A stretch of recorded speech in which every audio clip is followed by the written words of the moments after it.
siang ini. Assalamualaikum warahmatullahi wabarakatuh. Waalaikumsalam warahmatullahi wabarakatuh.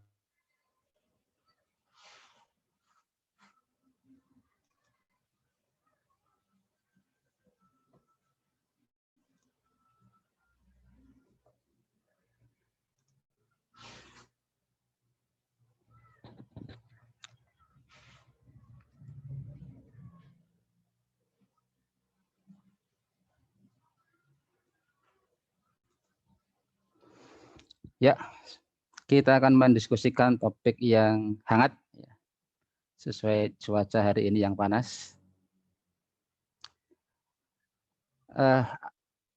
Hubungan dengan fungsi seksual, kira-kira Adik-adik nanti akan menjumpai kasus-kasus seperti apa ya? Ada bayangan atau tidak? Fungsi seksual yang abnormal. Pada pria bisa menyebut contoh abnormalitas fungsi seksual.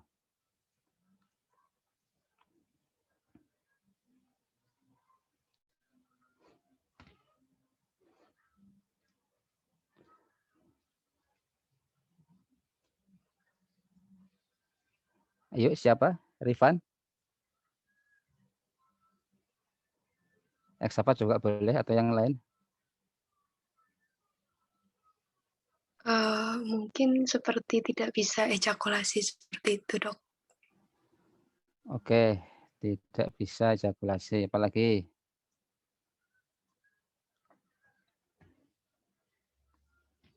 Pada pria yang lazim terjadi itu adalah disfungsi ereksi, ya, atau tidak bisa ereksi optimal.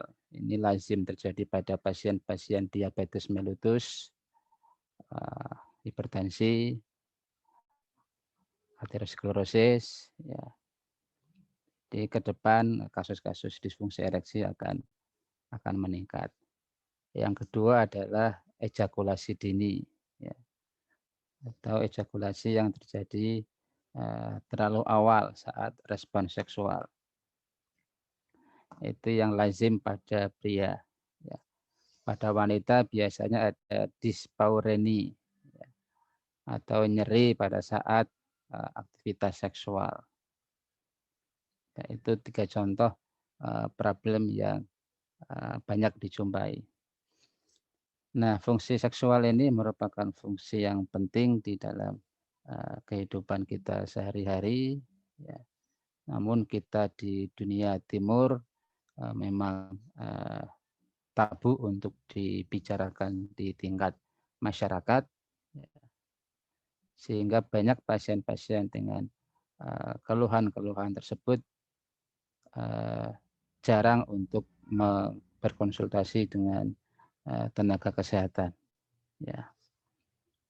Seringkali dia memeriksakan diri dengan mengeluhkan penyakit-penyakit yang lain, disertai dengan mengeluhkan sistem reproduksi. Ya. Jadi dia datang dengan keluhan ejakulasi dini atau disfungsi ereksi itu jarang sebagai keluhan utama. Ya. Ya, biasanya disembunyikan di bawah keluhan lain.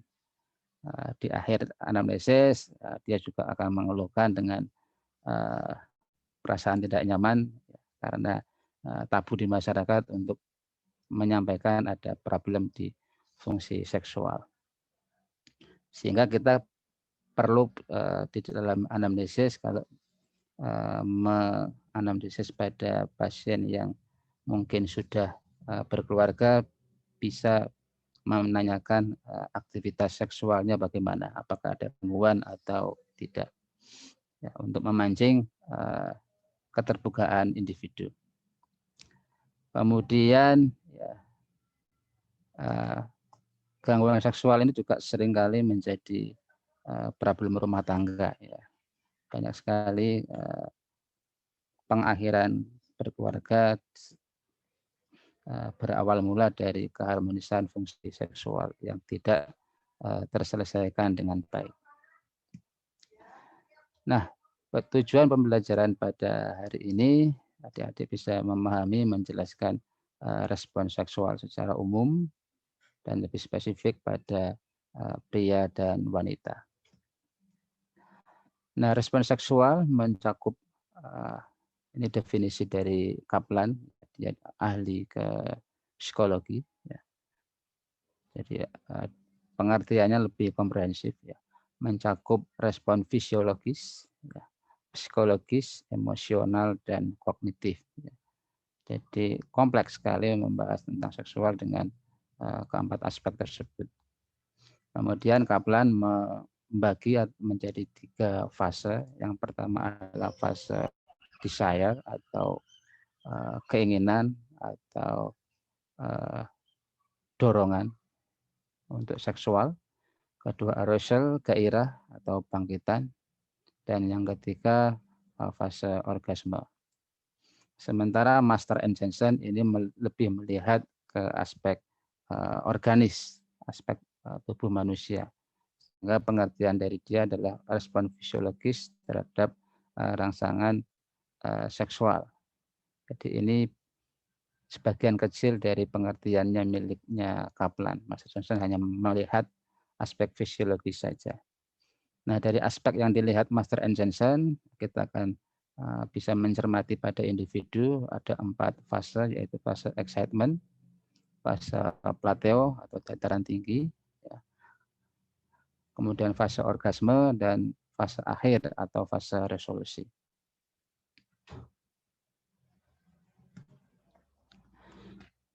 Nah, di dalam respon tersebut banyak sekali dipengaruhi oleh faktor, terutama oleh faktor hormonal. Ya. Yang pertama kita diskusikan adalah testosteron sebagai hormon utama. Nah, testosteron ini merupakan androgen utama pada pria. Ya. Diskresikan sangat tinggi oleh kelenjar testis dalam jumlah terbatas oleh kelenjar adrenal. Ya. Wanita juga menghasilkan testosteron. Ya. Jadi baik wanita dan pria sama-sama mengandung testosteron, cuma dengan rasio yang berbeda. Pada pria 20 hingga 30 kali lipat testosteronnya dibanding dengan wanita. Pada wanita, testosteron diskresikan dari adrenal sebagai bagian dari DHEA atau dihidroepiandrosteron, kemudian dari ovarium. Kemudian estrogen, nah ini sebagai hormon seks utama pada wanita, pabrik utamanya adalah ovarium. Ya. Pada pria dalam jumlah sangat terbatas sebagai hasil samping dari steroidogenesis testis menghasilkan juga estrogen.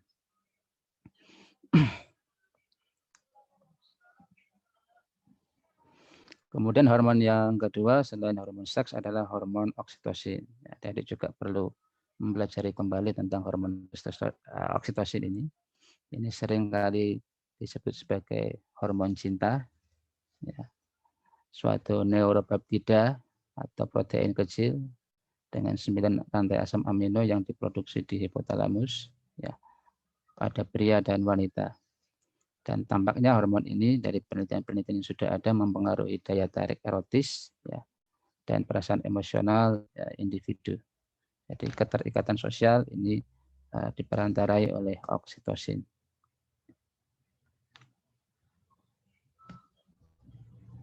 Ya. Testosteron ini berhubungan erat dengan libido, ya, baik laki-laki maupun perempuan. Ya.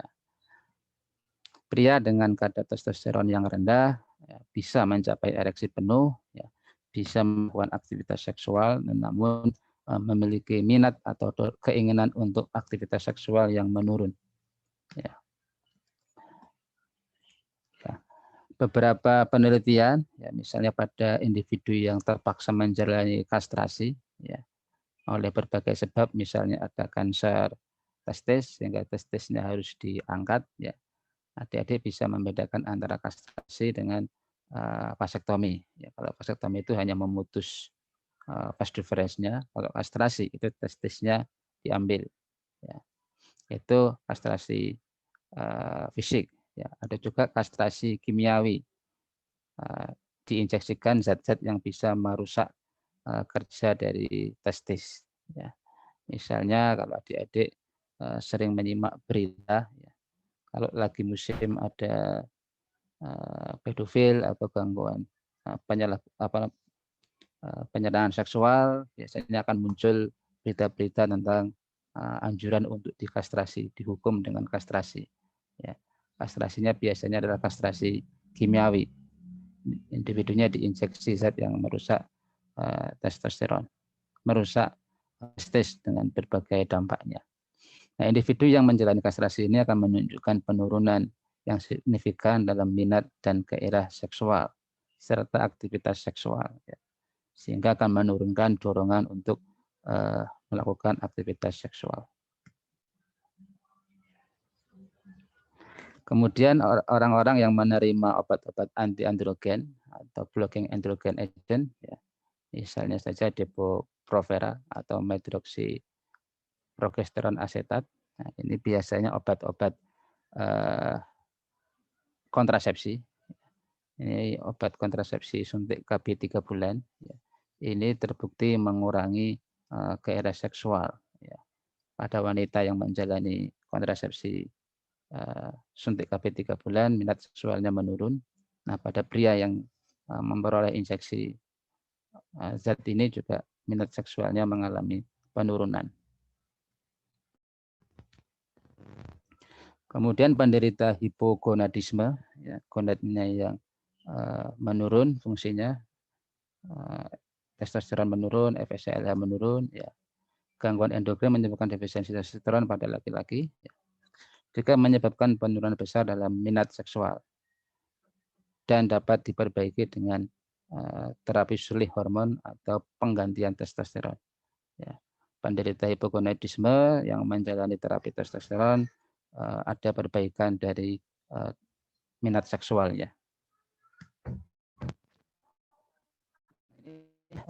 Kadar testosteron harian diperhatikan untuk sangat teramati pada individu yang tinggal di 4 musim. Ya, itu akan kita lihat seasonal, musiman. Ya. Misalnya bulan Juni, ya, sekitar bulan Juni dan bulan setelah ini memiliki testosteron yang tertinggi dibanding bulan-bulan lain. Yang garis putus ini menunjukkan variasi hormon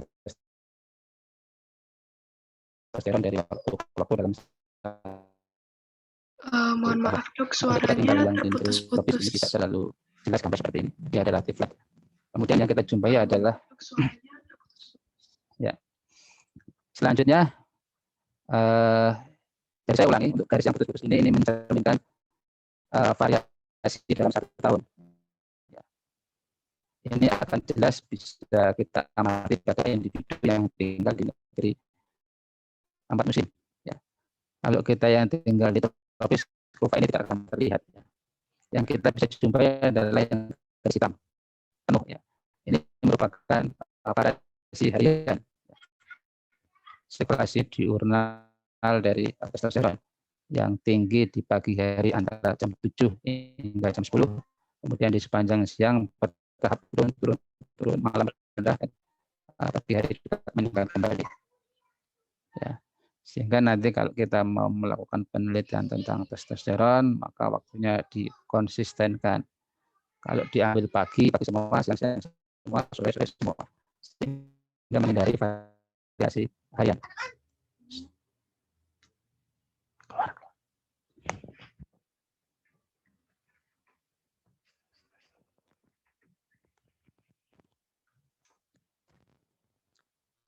Sekarang kita lihat pada wanita. Testosteron juga mempengaruhi libido pada wanita.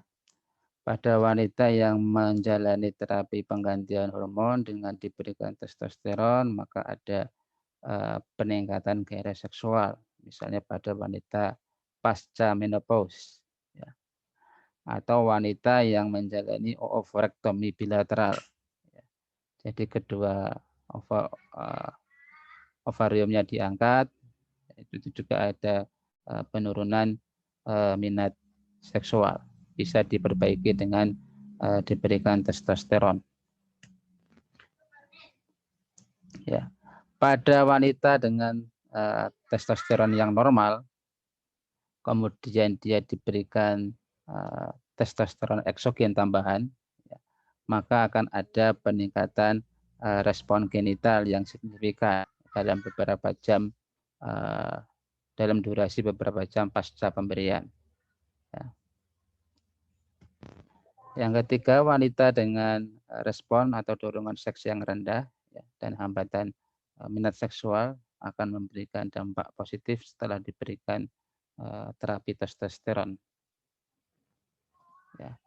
Keempat, bukti yang lain adalah perbandingan pada wanita dengan minat seksual rendah dan minat seksual yang normal, dicek testosteronnya juga ternyata yang minat seksualnya rendah memiliki kadar testosteron yang lebih rendah. Itu beberapa bukti pada wanita yang menunjukkan peran vital hormon testosteron dalam libido wanita. Kemudian bagaimana peran estrogen? Ya, pada wanita estrogen ini lebih berkontribusi pada sensasi umum atau perasaan sehat, bugar. Ya. Pada wanita yang memasuki masa menopause, sensasi ini akan berkurang sehingga dia lebih merasa badannya tidak fit, tidak sehat. Kemudian yang kedua, membantu menjaga ketebalan dan elastisitas dinding vagina, ya. Sehingga ini sebagai dampak pada proses lansia, ya, maka dindingnya menurun, ketebalannya, elastisitasnya menurun, sehingga nanti meningkatkan angka dyspareunia atau nyeri saat aktivitas seksual. Kemudian estrogen ini berkontribusi pada timbulnya lubrikasi pada dinding vagina, sehingga kalau semakin menua lansia maka semakin kering di dalam dinding vagina terkait dengan respon seksual dan menyumbang terjadinya dyspareunia. Sementara perannya di dalam libido estrogen belum jelas, ya, penelitian belum membuktikan. Kemudian kita bahas yang ke hormon kedua setelah hormon seks, yaitu hormon oksitosin. Kita pengetahuan kita tentang oksitosin bermula tentang menyusui. Ya. Oksitosin berperan di dalam proses laktasi. Yang kedua, oksitosin berperan dalam proses persalinan. Nah, di luar itu dalam fungsi sehari-hari oksitosin mempunyai banyak peran. Tadi sudah kita diskusikan di awal, berperan dalam fasilitasi ikatan sosial, ya, dan pengembangan perasaan cinta antar individu. Ya. Cinta di sini adalah cinta secara umum antar manusia, tidak harus cinta lawan jenis. Ya. Jadi cinta anak ke orang tua ke anak, ini tetap ada peran oksitosin. Kemudian stres, gangguan stres ini akan menurunkan oksitosin. Sehingga pada wanita yang menyusui, wanita yang hendak melahirkan, saat stres akan ada gangguan karena ada gangguan oksitosin. Ya. Kemudian saat individu stres juga akan ada gangguan interaksi sosialnya terkait dengan gangguan oksitosin. Nah, oksitosin ini sekrelasinya meningkat saat sentuhan fisik, ya, baik sentuhan fisik wajar antara orang tua yang membelai anak ataupun saat aktivitas seksual, keintiman seksual, itu akan meningkatkan sekresi oksitosin. Ya. Kadar oksitosin meningkat ya selama arousal atau bangkitan seksual dan mencapai puncak saat orgasme pada pria dan wanita. Nah, selama oksitosin ini meningkat akan terjadi peningkatan sensitivitas di kulit terkait dengan sentuhan. Ya. Jadi ini feedback positif. Ya. Pada pria, oksitosin berperan dalam proses emisi, kemudian kontraksi vas deferens, sekresi prostat, vesicula spinalis, dan ejakulasi. Jadi seluruh proses tersebut ada sumbangsih testosteron. Pada wanita, oksitosin peran dalam kontraksi otot polos, ya, yang terjadi di uterus selama transport sperma menuju tuba uterin. Ya. Nah, dengan memahami ini, maka ada pengetahuan, ya misalnya pada wanita kehamilan muda itu tidak dianjurkan untuk menjalani aktivitas seksual karena dikhawatirkan oksitosin yang disekresikan saat aktivitas seksual bisa memicu kontraksi uterus dan memicu abortus, ya.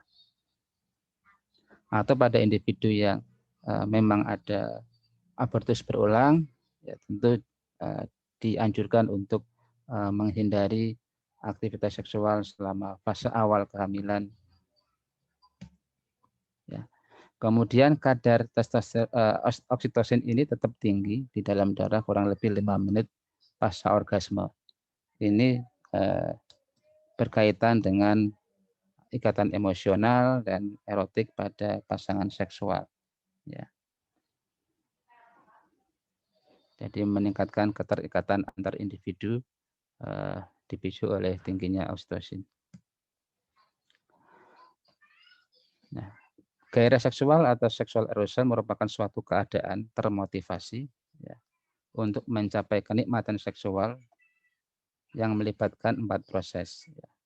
Yang pertama adalah pengolahan informasi dari stimulus yang relevan. Yang kedua, bangkitnya gairah. Yang ketiga, motivasi insentif atau motivasi yang didorong oleh pengalaman di waktu yang lalu. Bisa pengalaman positif ataupun pengalaman negatif. Pengalaman positif ya pengalaman yang menyenangkan sehingga dia terdorong untuk mengulangi. Kemudian motivasi negatif atau insentif negatif misalnya pada individu yang pasca riwayat trauma seksual, misalnya dulu menjalani pedofil atau serangan seksual, bisa menimbulkan motivasi insentif yang mengurangi respon atau minat seksual. Terakhir akan ditandai dengan perubahan pada aspek genital yang bisa kita amati. Nah, peran otak di dalam gairah seksual dapat terjadi dengan atau tanpa stimulus indrawi, ya, melalui pikiran ataupun fantasi, ya, dengan membayangkan sesuatu yang sensual akan membangkitkan gairah seksual. Kemudian stimuli yang dapat membangkitkan gairah itu dipengaruhi oleh kondisi budaya, sehingga antar daerah akan berbeda-beda, antar populasi, antar ras.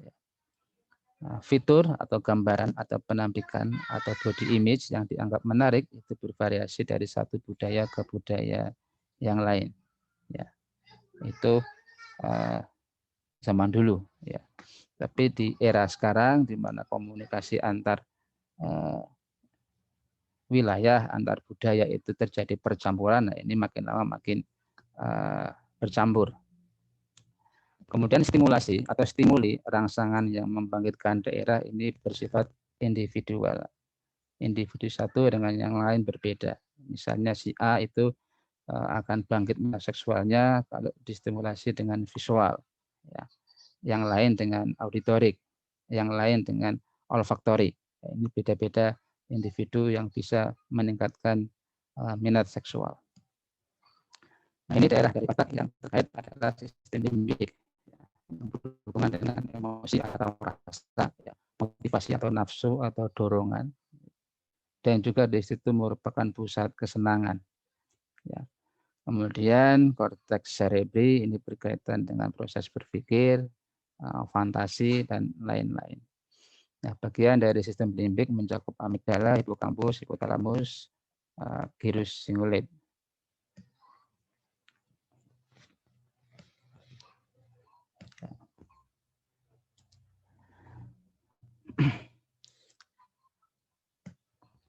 Nah, kerusakan pada bagian-bagian tertentu dari hipotalamus ini mengurangi minat dan perilaku seksual pada hewan-hewan coba, ya, baik pada jantan maupun pada betina.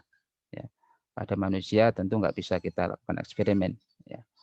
pada manusia, kalau mau diteliti bisa pada orang-orang yang mengalami kerusakan otak, misalnya pada kerusakan akibat trauma kepala, kerusakan akibat stroke, itu bisa diteliti lebih lanjut. Cuma penelitian di area atau di bidang ini sangat jarang.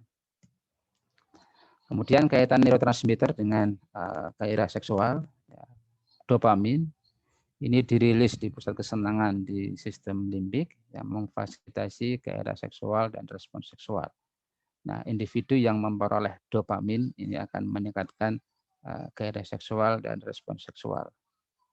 Nah, testosteron ini merangsang rilis dopamin pada laki-laki dan perempuan. Ini sebagai jalur mekanisme, ya, testosteron merilis dopamin, dopamin yang bekerja lebih lanjut pada area limbik.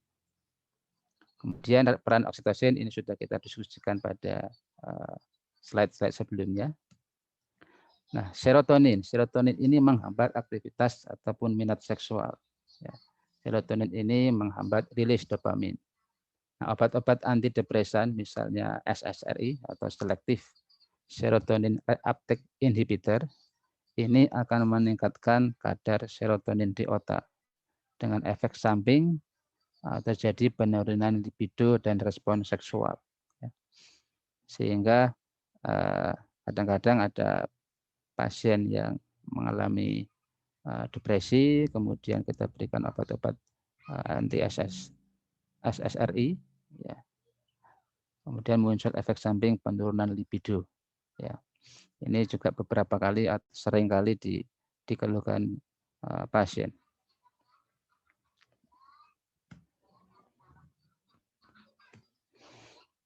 Nah, untuk indera yang paling dominan adalah taktil, sentuhan, merupakan stimulus indrawi yang kuat atau yang dominan.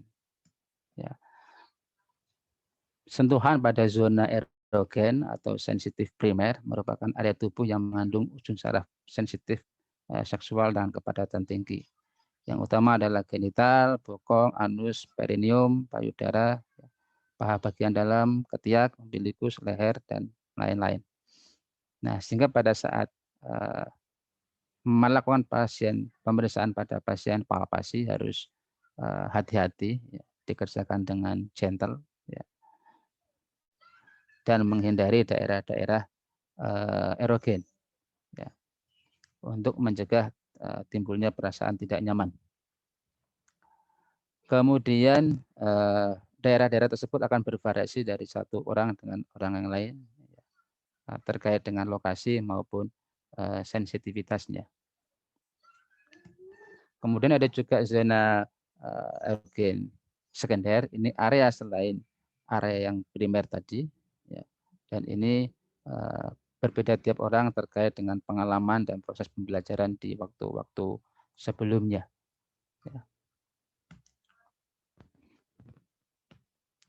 Kemudian peran mata atau penglihatan, nah, ini yang kedua sebagai sumber stimulasi seksual adalah penglihatan.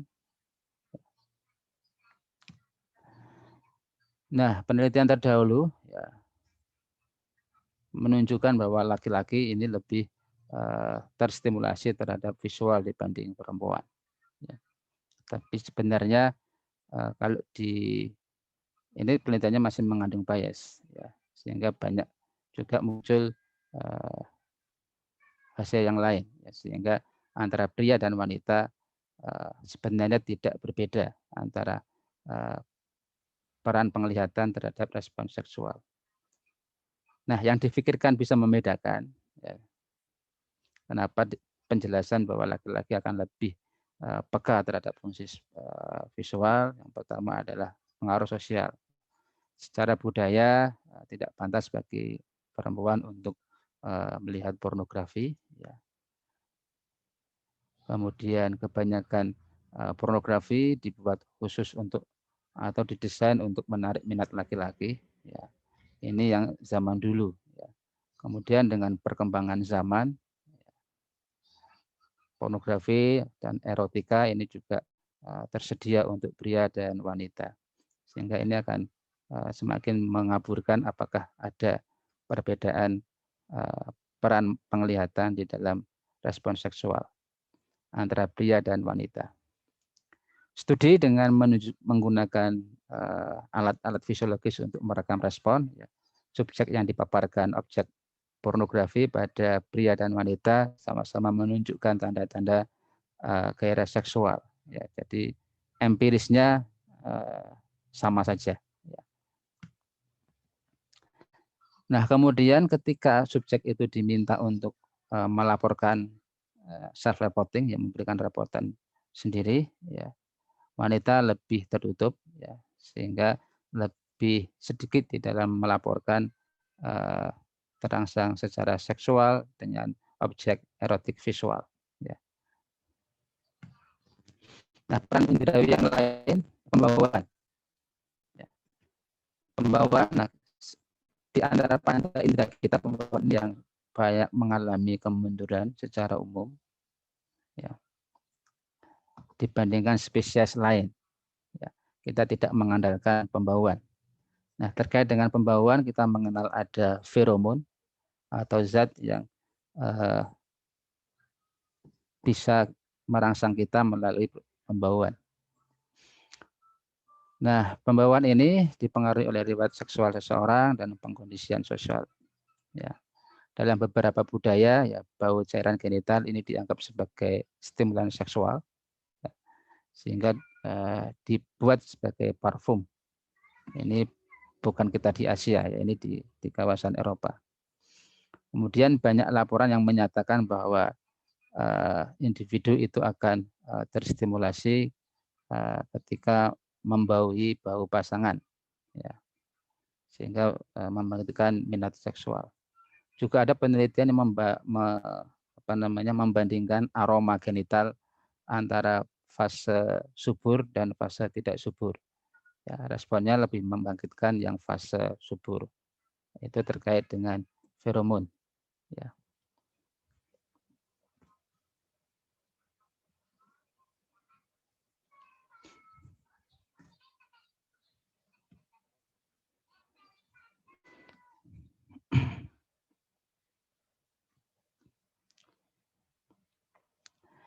Nah, pada hewan yang tingkat lebih rendah, ini sangat kuat peran dari pembawaan. Kalau manusia tadi lebih kuat ke taktil sama ke visual.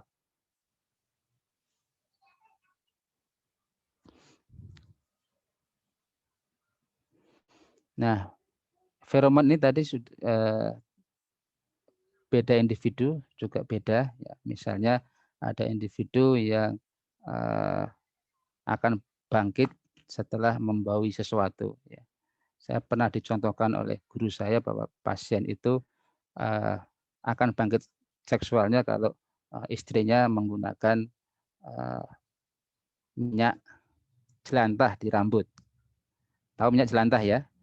Minyak bekas menggoreng. Jadi kalau pasangannya menggunakan minyak bekas menggoreng itu sebagai minyak rambut, maka dia akan bangkit minat seksualnya. Jadi itu betul-betul individual terkait dengan pengalaman individu tersebut. Ya, nanti saat praktek dalam kehidupan sehari-hari, adik-adik akan menjumpai berbagai variasi individu. Pengecapan ini belum jelas apakah ada makanan-makanan tertentu yang bisa membangkitkan seksual. Kemudian pendengaran ini sangat bervariasi. Perkataan, percakapan, perbincangan yang erotis ya, bisa membangkitkan minat seksual. Kemudian suara-suara erotis, suara arangan, suara berisik dan lain-lain juga menjadi stimulus yang kuat. Nah, ini juga terkait dengan budaya. Ya. Ada populasi atau subjek yang lebih suka dengan seks yang berisik, ada juga populasi lain yang lebih suka dengan suara yang sunyi. Ya.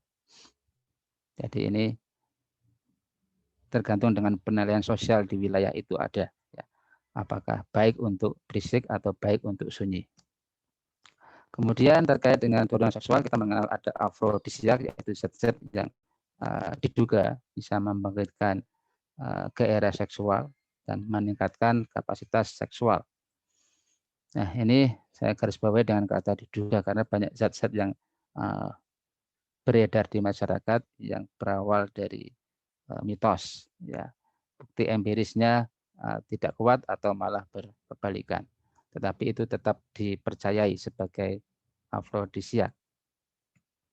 Misalnya makanan, ya, banyak makanan yang menyerupai bentuk penis, misalnya pisang, asparagus, mentimun, atau orang mencari tanduk badak, ya, tanduk banteng, atau tanduk rusa untuk meningkatkan minat dan vitalitas seksual. Nah, dari kata tanduk atau horn ini memunculkan istilah horny atau terangsang. Ya. Sehingga badak, banteng, dan rusa diburu untuk diambil tanduknya. Ya. Karena kata-katanya ada kata horn, tanduk, sehingga dipikirkan menjadi horny. Ya. Hampir tidak ada bukti empiris ya, zat-zat tersebut berefek. Kemudian obat-obatan, ya, alkohol, amfetamin, barbiturat, kokain, LSD, ganja, melinitrit, L-dopa, ya, ini semuanya juga dianggap sebagai afrodisiak, tetapi realitanya sama sekali tidak meningkatkan minat seksual, ya. Tidak memenuhi syarat untuk sebagai stimulan. Nah, zat-zat tersebut bisa mempengaruhi terjadinya aktivitas seksual berkaitan dengan hambatan kognisi, ya. Menghambat keputusan logis seseorang untuk berpikir jernih, ya. Sehingga bisa melampaui batas-batas sosial. Nah, zat-zat tersebut ya, utamanya adalah membuat berpikir itu menjadi longgar. Kemudian efek sampingnya adalah bahaya bagi kesehatan.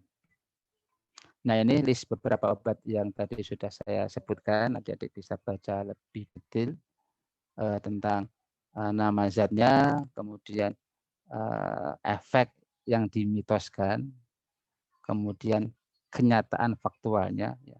Kebanyakan tidak meningkatkan minat seksual, justru ada yang menghambat atau berperan melalui pelonggaran psikis, ya, sehingga dia semakin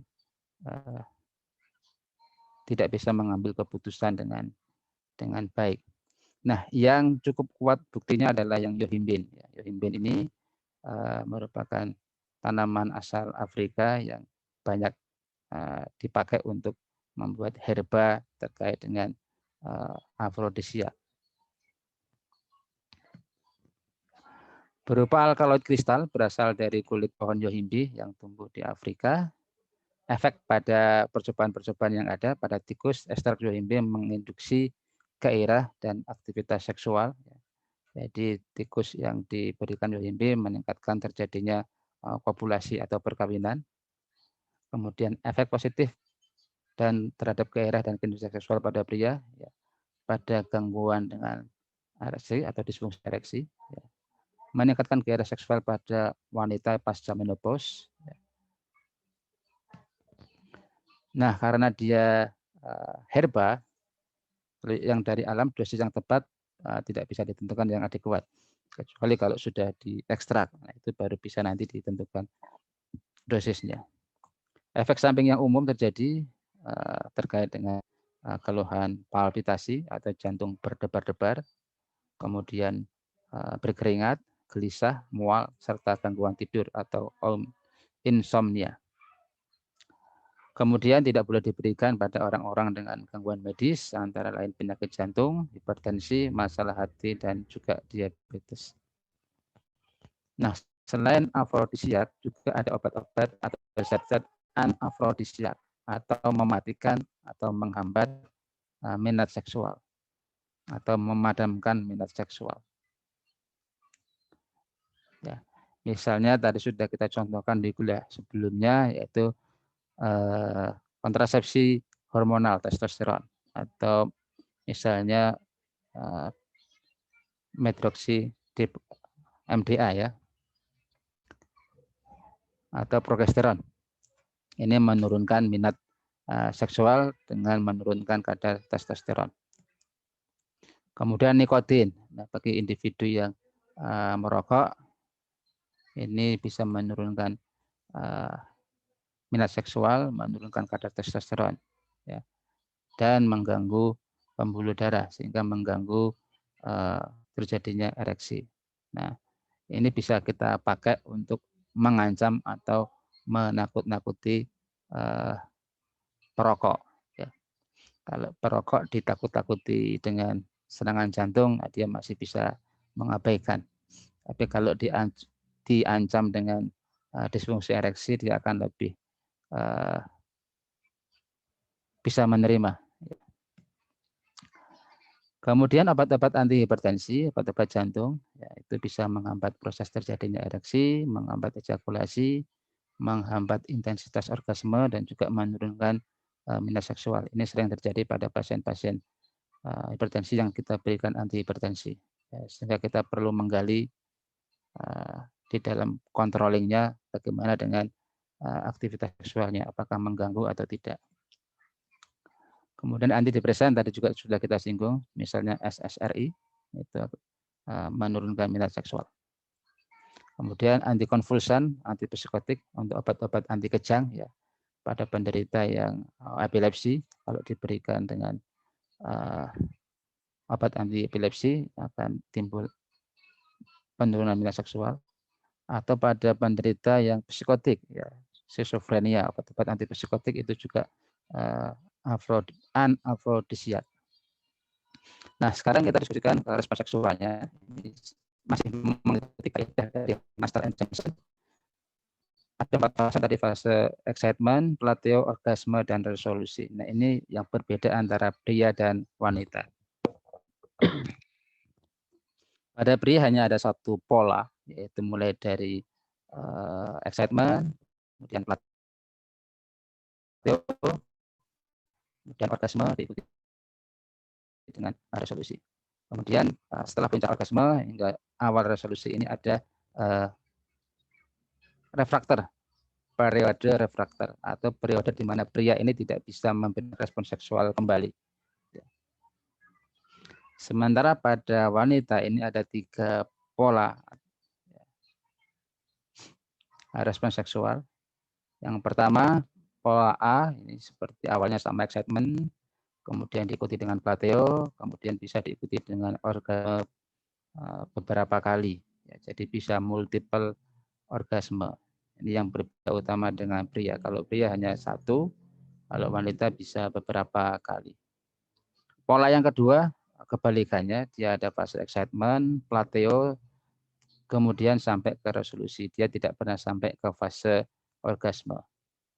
Fase yang ketiga, excitement dengan berbagai pola gelombang, ya,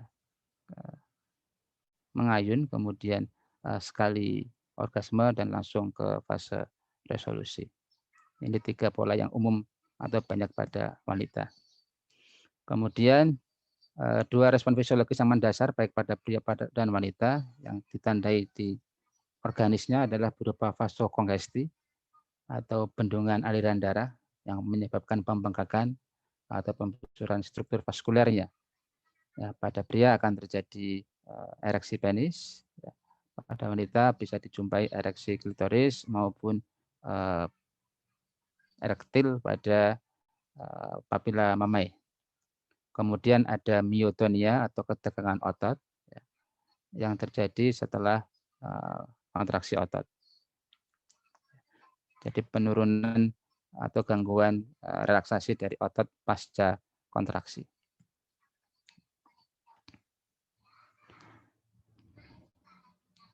Nah, pada laki-laki, bangkitan seksual bisa menimbulkan ereksi pada penis, ya, bisa dipicu oleh pikiran erotis, ya. Kemudian stimulasi taktis pada area genital, kemudian pembauan, visual, olfaktorik. Ya.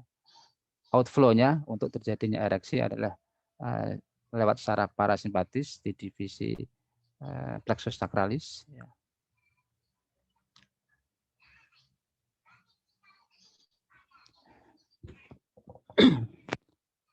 Kemudian untuk ejakulasi dan emisi ini di bawah stimulasi juga oleh saraf simpatis, menghasilkan dorongan semen untuk ekspulsi keluar dari uretra. Kemudian ada fase detumescence atau fase resolusi. Ereksi bertahap menghilang sampai kembali ke posisi semula, yaitu posisi flaksid yang distimulasi oleh saraf simpatis. Nah, tahapan pada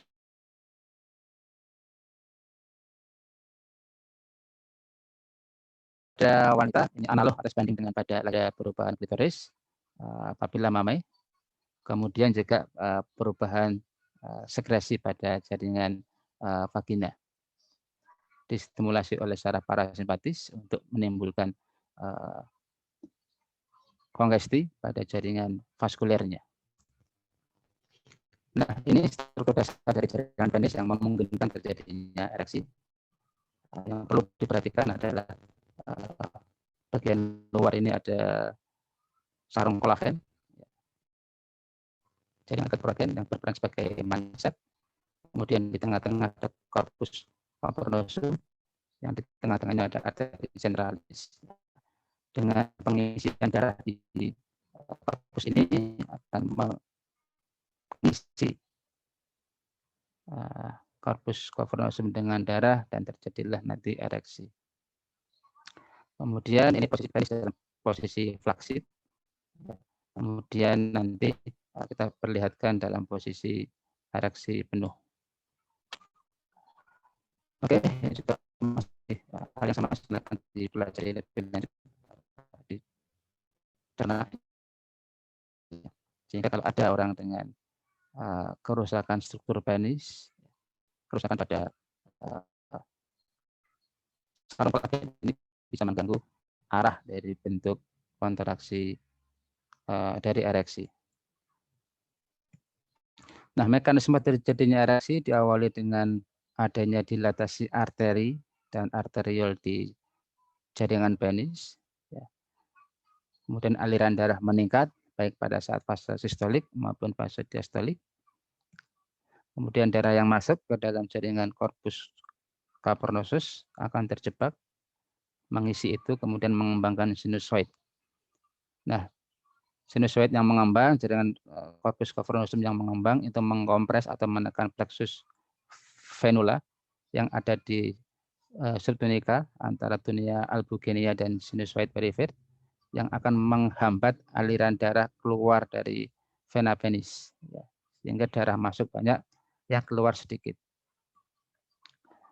Nah, peragangan tunika hingga terus-menerus mencapai kapasitasnya, akhirnya menyumbat vena-vena emisaria, baik yang di sirkuler maupun longitudinal, sehingga aliran dari vena ini menjadi minimum. Ini terjadi pada saat fase kaku dan ereksi penuh. Nah, terjadi peningkatan tekanan intracavernosa hingga sampai 100 mmHg, dan ini akan diperkuat nanti pada saat ejakulasi dengan kontraksi otot-otot skelet di luar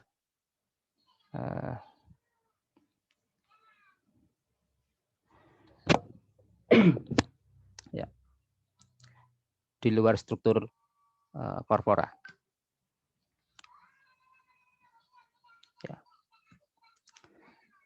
Nah, ini skematik terjadinya flaksid. Pada saat posisi normal tidak ada rangsangan seksual, dari hipotalamus itu ada saraf simpatis. Nah, rangsangan saraf simpatis ini akan mengkonstriksikan otot-otot polos vaskuler pada corpora cavernosa dan corpora spongiosa, sehingga aliran darahnya lambat, yang masuk sedikit cukup untuk memberikan nutrisi pada jaringan penis, tetapi tidak cukup untuk memberikan ereksi. Kemudian di bawah rangsangan erotik, hipotalamus akan menghambat saraf simpatis dan menginisiasi saraf parasimpatis dengan efek relaksasi otot-otot polos vaskuler corpora cavernosa, terjadi dilatasi arteri, pengisian, dan timbullah ereksi. Kemudian pada jalur yang lain, lewat saraf somatis ini meningkatkan kontraksi otot bulbo cavernosa dan ischiocavernosus yang akan meningkatkan kekuatan ereksinya. Ini pada fase tumescence atau terjadinya ereksi. Nah, mekanisme seluler pada saat kondisi vaksin, ya. Tadi saraf simpatis ini akan mempengaruhi otot polos lewat neurotransmitternya norepinefrin ketemu dengan reseptor alfa 1, alfa 2. Yang utama adalah alfa 1. Kemudian melalui serangkaian proses kimiawi berakhir dengan peningkatan IP3. IP3 akan meningkatkan uptake kanal kalsium. Ya, kalsium masuk lebih banyak ke dalam sel dan meningkatkan kalsium intrasel otot polos yang diikuti dengan serangkaian proses untuk menimbulkan kontraksi otot polos dan terjadilah konstriksi arteri. Konstriksi arteri menyebabkan aliran darah yang lambat dan penis dalam kondisi flaksid. Nah, cara lain tidak langsung ketemu dengan otot polos, tetapi saraf simpatis ini ketemu dengan endotel. Nah, endotel lewat endotelin maupun prostaglandin juga merangsang untuk timbulnya kontraksi otot polos. Nah, sekarang mekanisme terjadinya ereksi yang bekerja adalah saraf parasimpatis. Ada dua aliran saraf dari parasimpatis. Yang pertama yang lazim kita ketahui jalur cholinergic, dia mengeluarkan asetilkolin. Asetilkolin ketemu dengan endotel. Endotel akan mensekresikan nitric oxide. Nitric oxide akan mempengaruhi otot polos untuk melakukan relaksasi dengan cara menaikkan CGMP. Ya. CGMP akan menurunkan kalsium intrasel otot polos. Penurunan kalsium akan menyebabkan relaksasi otot polos dan terjadilah peningkatan pasokan darah arterial. Nah, jalur yang lain lewat akhiran saraf yang non-adrenergic, non-cholinergic. Dia langsung mensekresikan nitric oxide sebagai neurotransmitter dan nitric oxide ini yang akan mempengaruhi otot polos. Nah, asetilkolin ini selain dia mempengaruhi ke endotel, dia juga inhibisi, ya, dia ada jalur ketemu dengan reseptor di adrenergic, ya, ini sebagai IPSP yang menghambat adrenergic. Ya. Di sini mengeblok sehingga dia tidak mengeluarkan epinefrin. Nah, di sini ada beberapa zat yang bisa meningkatkan, ya. Misalnya ada PDE5. PDE5 itu fosfodiesterase, ya, mencegah degradasi CGMP menjadi GMP. Nah, zat ini misalnya sildenafil, ini yang paling terkenal di pasaran. Ya. Nama generiknya sildenafil. Ya. Nama produk saya sebut satu contoh yang banyak beredar di masyarakat yaitu Viagra. Nah, Viagra bisa menaikkan ereksi melalui jalur ini. Dia menghambat pengerusakan CGMP. Kalau CGMP-nya tetap tinggi, maka ereksi masih terus berlangsung. Nah, Viagra ini tidak bisa serta-merta membangkitkan ereksi, kita masih butuh stimulasi. Setelah ada stimulasi, ereksi. Nah, agar CGMP ini tidak rusak, ereksinya menetap, ya, diberikan zat ini. Atau zat yang lain, misalnya papaverin. Papaverin ini jalurnya panjang, bisa lewat PDE5 atau di sini menghambat PDE2, 3, 4 lewat jalur CAMP. Papaverin ini misalnya obat anti diare, Papaver. Ya. Atau obat-obat antikolik itu juga bisa, ya, mempengaruhi ereksi. Kemudian ini ilustrasi lebih lanjut, ya.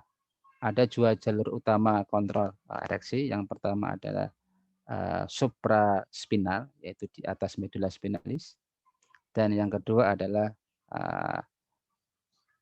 taktil, langsung pada jaringan penis. Kita bahas yang pertama, ya, dorongan itu bisa berawal dari imajinasi, visual, taktil, auditorik, pembauan, masuk ke hipotalamus. Hipotalamus mempengaruhi area beroptik medial yang akan mengaruhi nukleus paraventrikuler. Nah, nukleus paraventrikuler ini mensekresikan nitric oxide. Ya. Kemudian PVN juga merangsang sekresi oksitosin.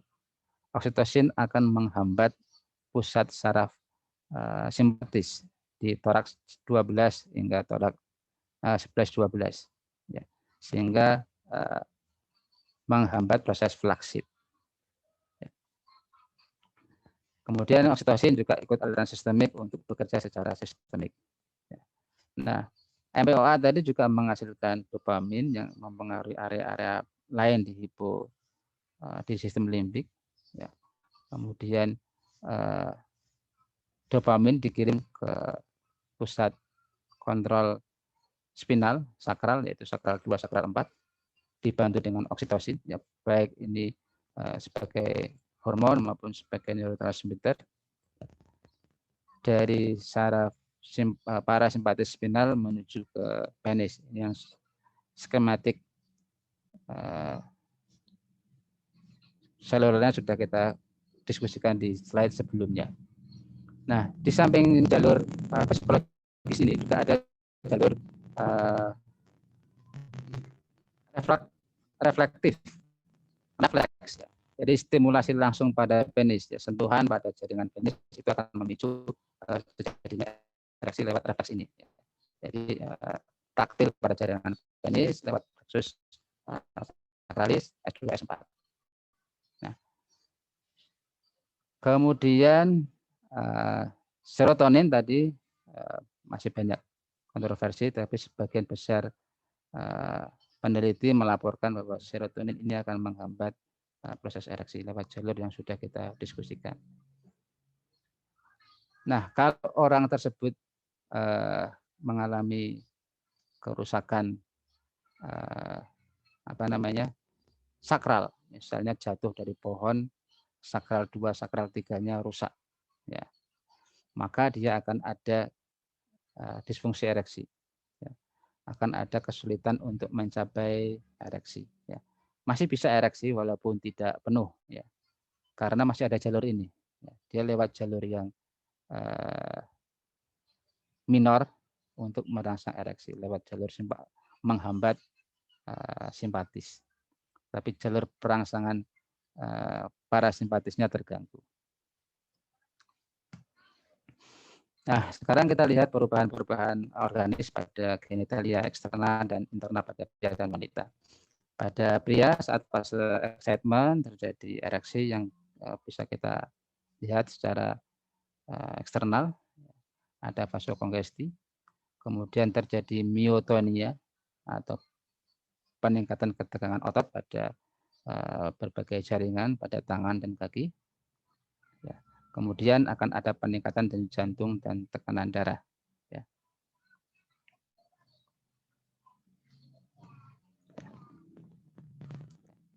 Pada respon seksual itu pasti akan terjadi peningkatan darah dan peningkatan rate.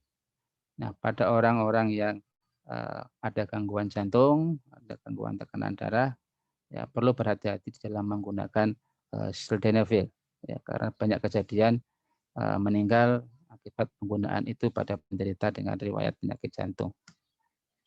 Kemudian pada fase plateo, ini masih prosesnya sama, tetapi lebih intens, ketegangannya lebih maksimal, miotonianya menjadi lebih nyata, serta ada sekresi koperi atau bulbo-uretralis sebagai fase pelumas.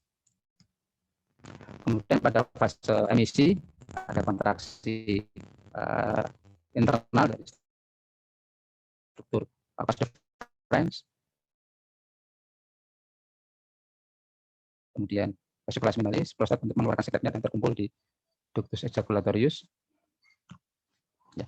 Kemudian pada fase ekspulsi terjadi kontraksi pada jaringan penis dan uretra pars penis. Kemudian ada relaksasi sphincter eksterna dan sphincter internya tetap kontraksi. Jadi pada fase emisi kedua sphincter tertutup, tetapi pada fase ekspulsi yang eksterna dibuka. Nah, kalau pada saat ejakulasi atau pada saat emisi tetapi sphincter internanya lemah, itu bisa terjadi yang namanya retrograde ejakulasi. Ya. Jadi semen ini tidak keluar lewat depan, tetapi dia masuk ke dalam kandung kemih. Ya. Ini umum terjadi atau sering terjadi pada penderita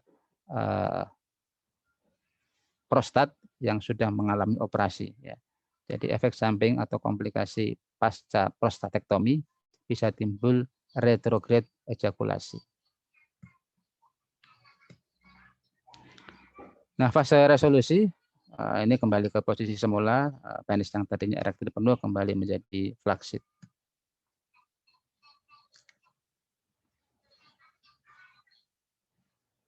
Kemudian pada jaringan wanita terjadi engorgement, ini analog pada jaringan penis pria terjadi ereksi pada klitoris, kemudian engorgement atau pembengkakan pada labia minor, jaringan vagina dan juga area papilla mamae. Ya. Kemudian ada sekresi lubrikan. Ya. Kemudian pada ekstremitas terjadi peningkatan ketegangan otot atau myotonia. Kemudian juga ada peningkatan denyut jantung dan tekanan darah.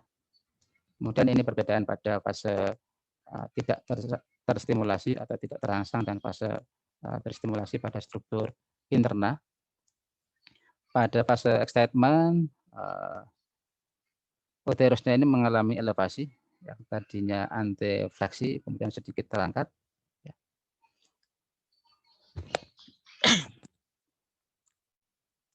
Kemudian lubrikasi semakin meningkat. Kemudian pada fase plateo, di ketegangan otot, denyut jantung, tekanan darah semakin meningkat. Kemudian ada peningkatan warna menjadi lebih gelap karena darah semakin banyak mengisi, ya, sehingga ada flush atau perubahan warna. Ya. Perubahan warna ini juga terlihat pada daerah mamae. Kemudian ini fase plateo intranya bisa semakin elevasi. Ya. Kemudian masuk ke fase orgasme, yang penting dari orgasme akan teramati adanya kontraksi teknik pada distal jaringan eksternal atau distal dari vagina, ya, dengan durasi antara 3 hingga 15 kali. Kemudian juga terjadi kontraksi pada uterus, ya. Sehingga ini yang menjadi alasan untuk wanita yang sedang hamil trimester pertama untuk tidak aktivitas seksual karena akan terjadi kontraksi uterus. Resolusi ini kembali ke posisi tidak terstimulasi. Nah, ini perubahan yang terjadi pada jaringan mamae selama respon seksual. Ini ringkasannya, silakan adik-adik cermati lebih detail di tabel ini. Kemudian ada G-spot. Ini singkatan dari Gravenberg spot. Ini ditemukan oleh Mas Ernest Gravenberg, ginekolog pada tahun 50-an. Ya, jadi sudah sangat lama ini diidentifikasi. Merupakan area sensitif erotis terletak di dinding anterior vagina. Ya. Stimulasi pada bagian ini bisa memicu terjadinya orgasme. Ya. Nah, jaringan ini mirip dengan struktur jaringan prostat pada pria. Dan kalau dianalisis sekret yang dihasilkan juga komponennya mirip dengan sekret prostat. Ya. Sehingga kalau pada prianya mengalami gangguan prostat, sekresinya ya, masih bisa dibantu dengan sekret kerja dari sekret di wanita. Ya. Tadi misalnya ada penghancur SPMI, kemudian untuk lekuifaksi, ya, ini bisa ditunjang oleh sekret yang dihasilkan oleh G-spot.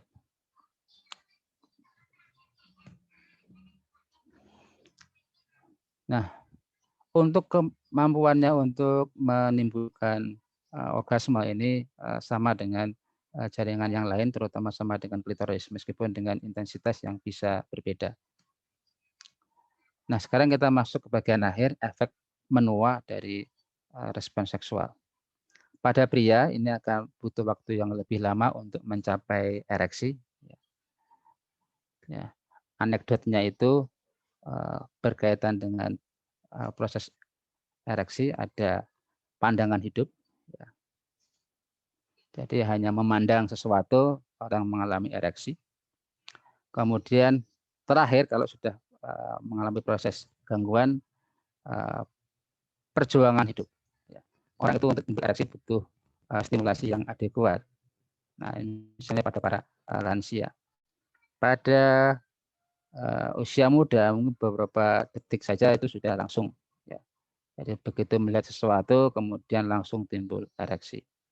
Nah, pada lansia ini butuh waktu lama, beberapa menit untuk timbul ereksi. Kemudian ketegangannya tidak bisa mencapai ketegangan maksimal. Ya.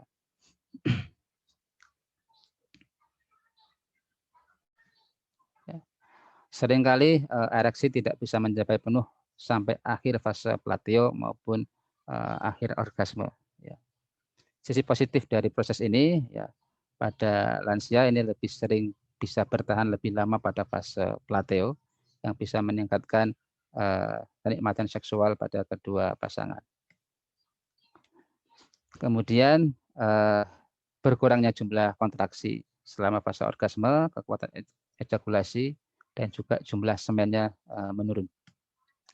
Dan fase resolusi yang berlangsung lebih cepat.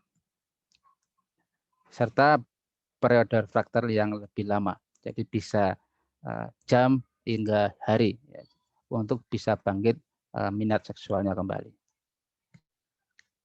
Nah, perubahan pada wanita, ya, beberapa wanita melaporkan penurunan gairah seksual, ini berkaitan dengan menopause-nya, sehingga minat seksualnya menurun.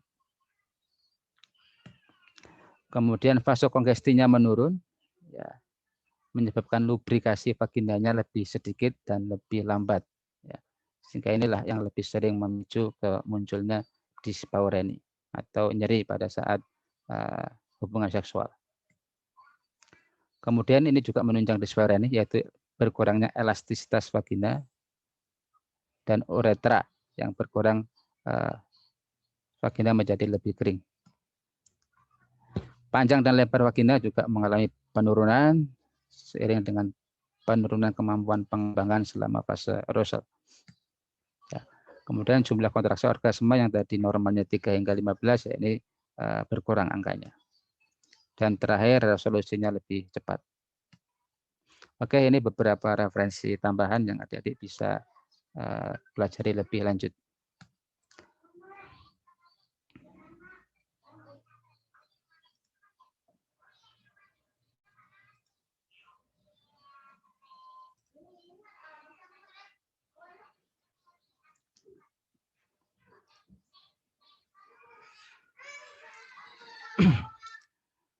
Oke, sudah selesai paparan saya. Ada hal yang belum jelas tadi saat putus-putus di bagian mana?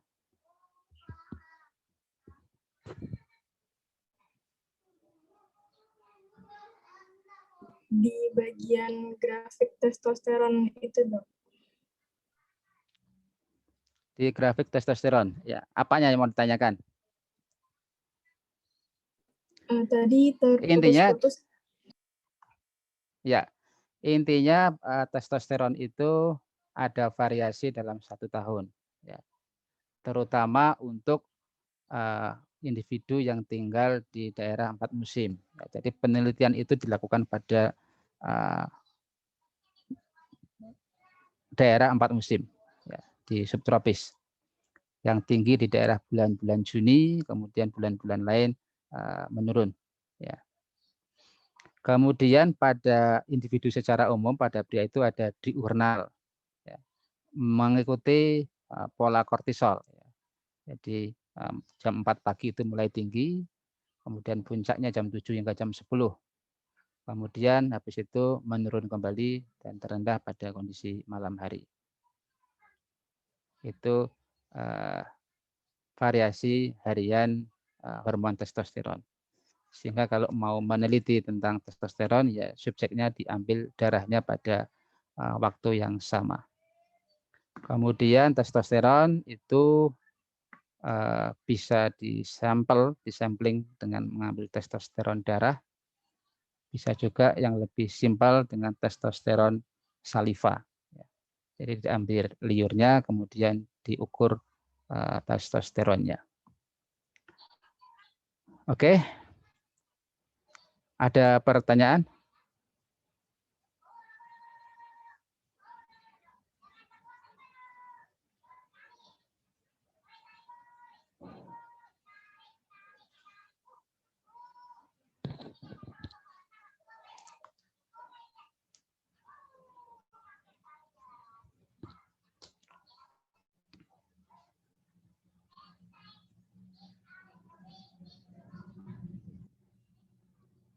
Halo? Sepertinya tidak ada, Dok. Oke, tidak ada. Sebagai kesimpulan dari kuliah hari ini, yang penting sekali adik-adik ingat adalah pertama untuk proses ereksi. Ya.